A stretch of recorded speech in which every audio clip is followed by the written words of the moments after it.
तुम्हाला बोलवलं गेलंय आणि तुम्ही आलात त्याच्या मर्जीने.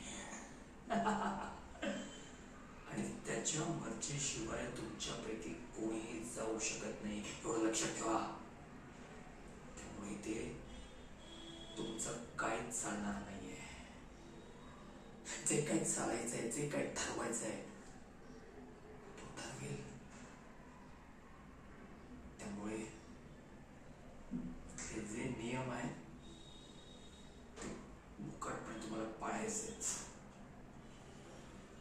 जर यापुढे जर कोण बाहेर गेलं तर माझ्याशिवाय कोण वाईट नाही सांगून ठेवतोय. शेवटचं सांगतोय,